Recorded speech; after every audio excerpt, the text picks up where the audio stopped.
اس طرح کے ہماری ٹیم ممبرز ہر دفعہ یہاں پہ آ کے لیکچر دیتی ہیں، تو اسی سلسلے میں سب سے پہلے میں راجدہ صاحبہ کو دعوت دوں گی، جو بہت ہی ہماری ماشاءاللہ قیمتی ساتھی ہیں اور بہت قابل ہیں اور بہت ہی اچھے طریقے سے ماشاءاللہ اپنے گھر میں یہ کلاسز اٹینڈ کر رہی ہیں۔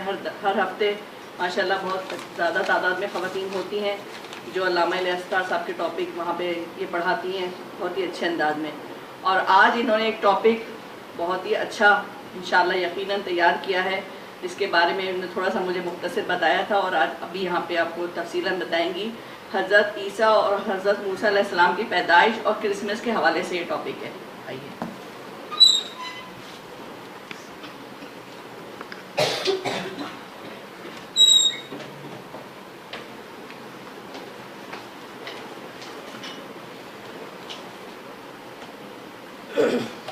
اعوذ باللہ من الشیطان الرجیم، بسم اللہ الرحمن الرحیم۔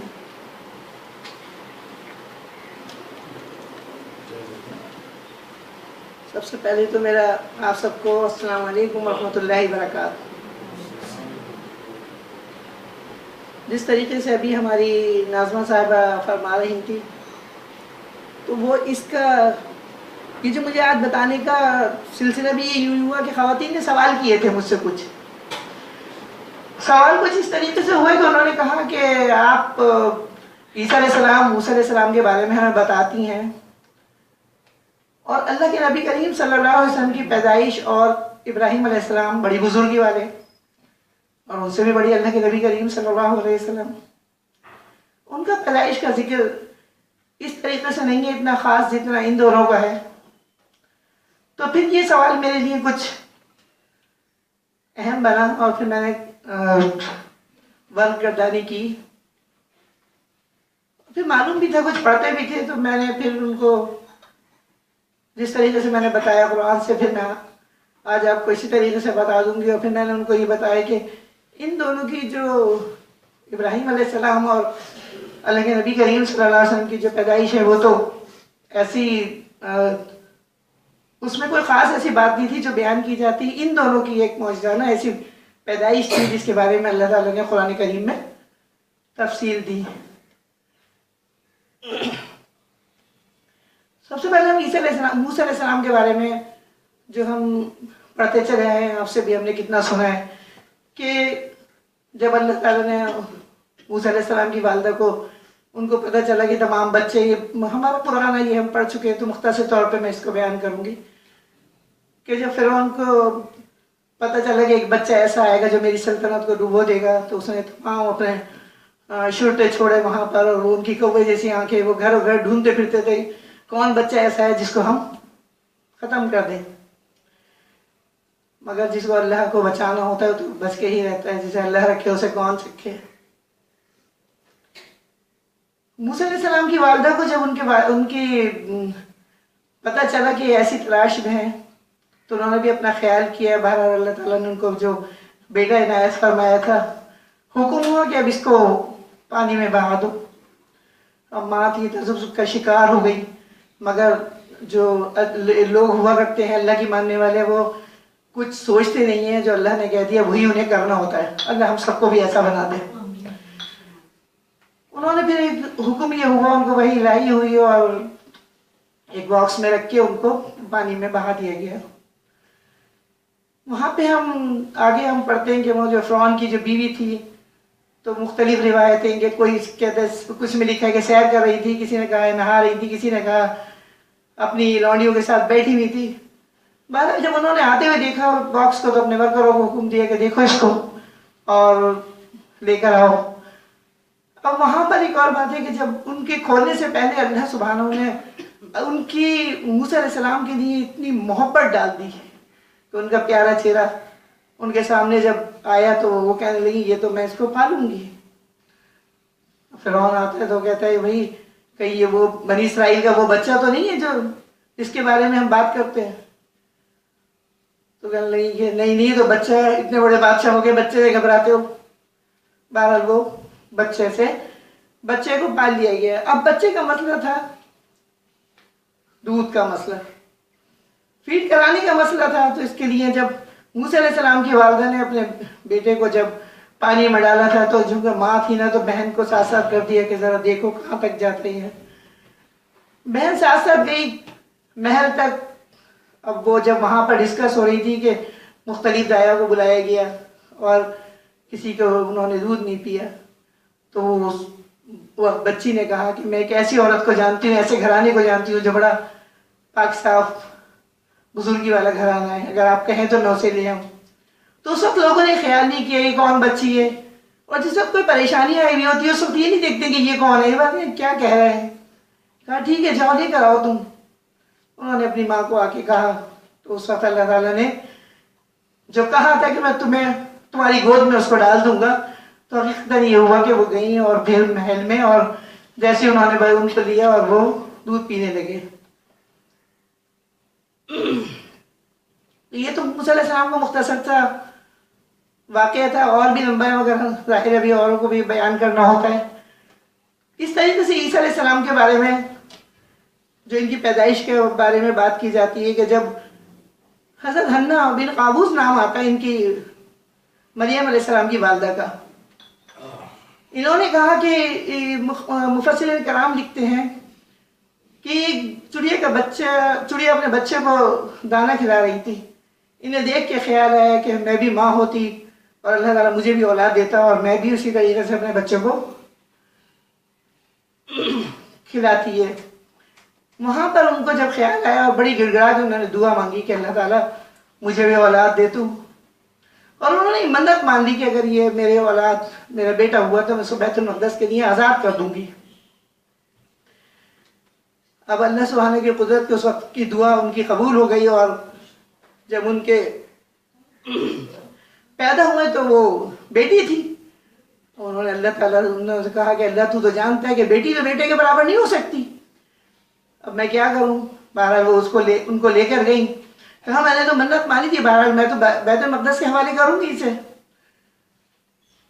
اب جب وہاں لے کے گئے تو وہاں پر ان کی کفالت کا مسئلہ ہونے لگا کہ ان کو کون ان کا کفیل بنے گا. وہاں پر زکریا علیہ السلام ایک روایت میں خالو اور ایک میں پھوپھا آتے ہیں، انہوں نے ان کی کفالت کا ذمہ لیا. مریم علیہ السلام وہاں پلتی رہی، بڑی ہو گئی اور ایک چیمبر میں حجرے میں اپنے رہا کرتی. وہاں پر وہ کسی کے ساتھ وہاں کسی کو آنے کی اجازت نہیں تھی، مگر جب تھوڑی بڑی ہوئی دیکھا عبادت کرتی اور وہاں بیٹھتی. جب زکریا علیہ السلام تشریف لاتے تو دیکھتے بے موسم کے پھل رکھے ہوئے. انہوں نے کہا، ان کو بڑی حیرت ہوئی. انہوں نے کہا یہ ہماری انی لکی حضر، کہاں سے آتے ہیں تمہارے پاس ہی، جبکہ کوئی آتا جاتا بھی نہیں ہے. تو انہوں نے کہا کہ واللہ یرزق من یشاء بغیر حساب، اللہ جسے چاہے بے حساب دیا کرتا ہے. وہاں پہ مفسرین کرام لکھتے ہیں اور قرآن کی آیت ہے کہ وہاں پہ ہنالک دعا زکریا، وہاں پہ زکریا علیہ السلام نے دعا کی کہ اللہ تعالیٰ جب بے موسم کے پھل دے سکتا ہے تو پھر مجھے بھی اولاد عنایت کر سکتا ہے. تو پھر ان کو بھی بشارت ہوئی. اللہ تعالیٰ کہتے ہیں کہ ہم نے تمہیں یحییٰ کی بشارت دی. بہرحال کیا یہ مسئلہ اس طرح کا تھا. پھر حضرت عیسیٰ علیہ السلام ایک جگہ چلی جاتی ہیں اور پھر وہاں پر جا کے اللہ تعالیٰ ان کو اولاد کی نعمت سے نوازتا ہے. اور بڑی اس کی بات یہ ہے کہ وہاں پر کہتے ہیں کہ اس سو کی کھجور کا جو ہے اس کا تنا سے تم اس کو ہلاؤ اور تمہیں کھجور تمہارے اوپر آئیں گی. تو اللہ سبحانہ نے وہ سوکھی کھجور سے گیلی جو تر و تازہ کھجور ہیں وہ عطا کی اور پھر چشمے کا پانی عطا کیا. ان کو بتا دیا کہ اب جو تمہاری گود میں بچہ ہے یہ خود ہی بات کرے گا، تمہیں پریشان ہونے کی ضرورت نہیں ہے. یہاں تھوڑی سی اور بات، یہ بڑی اچھی بات ہے اور بڑا میں اس سے سبق لیتی ہوں اور پڑھاتی بھی ہوں. تو میں کہتی ہوں کہ جس وقت زکریا علیہ السلام کو بھی یحییٰ علیہ السلام کی خوشخبری دی تھی، اس کے فوراً یہ بات کہا کہ اب تم اپنے رب کا شکر ادا کرو صبح و شام. اسی طریقے سے مریم علیہ السلام کو کہا کہ اپنے رب کے لیے فرما بردار بن جاؤ. تو معلوم یہ ہو کہ اللہ سبحانہ وہ جب ہمیں عطا کرتا ہے تو ہمیں جب عطا کیا کرتا ہے تو اور زیادہ ہمیں اس کے سجود اور رکوع اور خشوع و خضوع ہمارے اندر آنا چاہیے. تو ہمارا تو الٹا حساب ہو جایا کرتا ہے کہ اگر کچھ آتا ہے تو ہم تو پھر کچھ اور بن جایا کرتے ہیں، پھر ہم رب کو بھول جایا کرتے ہیں۔ اب یہاں سے جب ان کی عیسیٰ علیہ السلام اور عیسیٰ علیہ السلام کے بارے میں جب میں نے انہیں بتایا، میں نے کہا دیکھیے یہ ان کی پیدائش میں تھوڑی تھوڑی ایسی بات تھی، اس لیے اللہ تعالیٰ نے ان کے قصے کو ذرا طول کر کے اس میں پیش کیا ہے۔ جب وہ زکریا علیہ السلام ان کے اس میں آئے، اس وقت کی بات تھوڑی سی یہ کہ انہوں نے کہا کون کی حفاظت کرے گا، میں اسی طرف آ رہی ہوں دوبارہ۔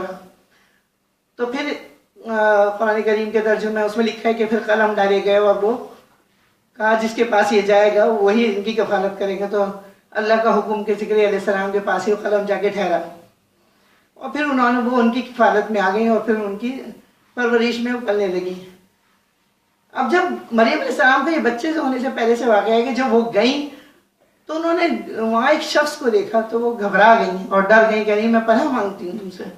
تو انہوں نے کہا نہیں میں تو اللہ کا بھیجا ہوا فرشتہ ہوں۔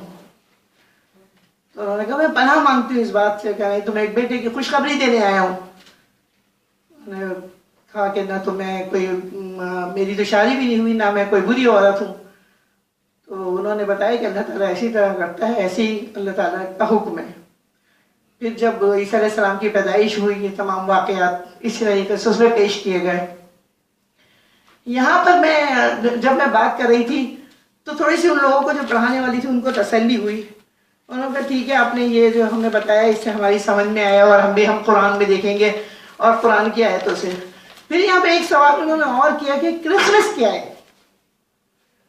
میں نے ان کو بتایا کہ کرسمس جو ہے یہ جس طریقے سے ان کا میلاد مسیح ہے، عیسیٰ علیہ السلام کی پیدائش کے حوالے سے یہ لوگ خوشیاں مناتے ہیں، اسی طریقے سے ان کی مٹھائیاں بانٹی جاتی ہیں، جیسے ہماری عید ہوتی ہے ایسی یہ کپڑے بناتے ہیں، خوشیاں، ناچ رنگ، اور شراب پانی کی طرح لے لی جاتی ہے۔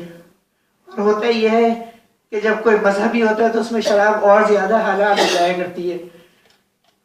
اور میں پڑھ رہی تھی کہ کرسمس کے بارے میں تمام یہ جو مذاہب باطلہ کے پڑھنے والے ہیں ان کو کرسمس کے بارے میں تو معلوم ہونا چاہیے۔ تو پھر میں نے اس کرسمس کے بارے میں جب میں نے دیکھا تو پھر جو میری نظر سے گزرا وہ میں آپ کو بھی سناتی ہوں۔ کرسمس کا آغاز کس طرح ہوا، اس کے پیچھے کیا کہانی ہے، یہ ایک دلچسپ اور علمی موضوع ہے اور مذاہبی عالم کا مطالعہ کرنے والوں کو اس سے ضرور واقف ہونا چاہیے۔ حضرت عیسیٰ علیہ السلام کے آسمان پر اٹھائے جانے کے کم از کم 300 سالوں تک عیسائیوں میں تہوار نہیں منایا جاتا تھا۔ کہا جاتا تھا کہ روم کا بادشاہ جو ہے کنسٹنٹائن، جس نے اپنے دور میں اس تہوار کو ایجاد کیا، اس وقت تک تمام رومی سلطنت میں ستارہ پرستی، سورج اور بت پرستی عام تھی، یہی ان لوگوں کا مذہب تھا۔ اسی لیے اس بادشاہ نے اپنی سلطنت کے بت پرست عوام کو عیسائیت کے قریب لانے کے خاطر کرسمس یا عید میلاد المسیح کو ایجاد کیا۔ سورج پرست اقوام میں اس وقت ساری دنیا کی بیشتر قومیں سورج ستارہ پرست ہوا کرتی تھی۔ سال میں ایک دفعہ سورج دیوتا کا دن ضرور منایا جاتا تھا، ٹھیک 25 دسمبر کا دن ہوتا تھا۔ سورج پرست قوموں کا خیال تھا کہ اس تاریخ کو سورج دیوتا دنیا میں جنم لیتے ہیں۔ اس تہوار کو اہل بابل، اہل مصر اور اہل ایران سب مناتے تھے، اور اہل بابل کے سورج دیوتا کا نام بال، اہل ایران کے سورج کے دیوتا کا نام مترا، اور اہل مصر کے دیوتا کا نام اوسائرس تھا۔ جب بادشاہ اس دور کا جو بادشاہ تھا اس نے اہل کلیسا نے اس کے